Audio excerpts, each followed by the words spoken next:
Salut tout le monde, aujourd'hui on teste deux claviers de chez EpoMaker, le QK108 et le TH108 Pro. Comme toujours, pas de sponsor, je dis ce que je pense après les avoir testés, on y va.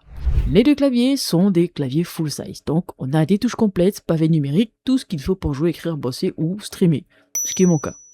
Ils sont pensés pour être polyvalents, filaires ou sans fil, RGB, touches mécaniques, etc. En termes de caractéristiques, le QK108 est un clavier full size, 104 touches, connexion USB Type-C, Bluetooth ou 2,4 GHz sans fil, des keycaps en PBT, donc le profil Cherry, de fabrication durable. Monté en gasket mount pour amortir les frappes avec 5 touches d'insonorisation pour un son plus doux. RGB avec LED par touche, South Facing, polling rate 1000 Hz en filière ou 2,4 GHz latence correcte pour jeu ou frappe. Le clavier est hot swappable, donc tu peux changer tes switches avec le petit accessoire fourni avec. C'est pratique si tu veux tester différents types. Quand je tape sur le QK100, c'est simple. Propre, efficace. Le son est net, un peu amorti, pas tape à l'œil, ne cherche pas à faire game flashy, juste un bon clavier pour tout faire. On sent la différence avec le Galaxy 100, mais il reste très solide.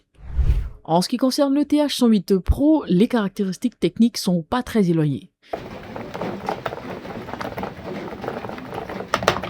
Le clavier est full size, on a toujours les 104 touches avec les tri-modes activés, donc l'USB Type-C pour la connectique, ainsi que le Bluetooth et le 2,4 GHz sans fil. En termes de batterie, on est sur du 1000 mAh. Idéal sans fil sur le long terme. Les keycaps en PBT Double Shot, switch mécanique, les Seasalt Silence V2 ou Creamy Jade, hot swappable toujours. Toujours monté en gasket mount, plus 5 couches de damping pour une frappe douce, absorption des chocs, confort tactile et acoustique. Il y a du RGB par touche, une latence faible de 2 millisecondes, une haute réactivité, même en wireless. En termes de ressenti, le TH108 Pro, c'est un clavier fantôme.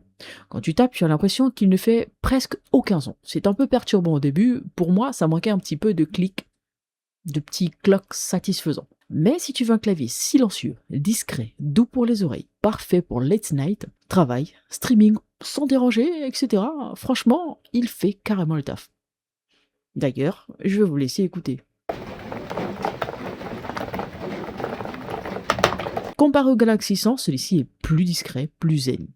Mon verdict, c'est vrai que les deux ont un petit écran, il y a un qui donne beaucoup plus d'infos que l'autre. Et j'avoue que le QK108, c'est vraiment un petit peu plus pour ceux qui veulent un clavier polyvalent, fiable, sans fioriture, pour bureau, écriture ou gaming régulier. Le TH108 Pro, quant à lui, c'est pour ceux qui aiment le silence, ou alors qui travaillent dans un endroit où il ne faut pas trop faire de bruit.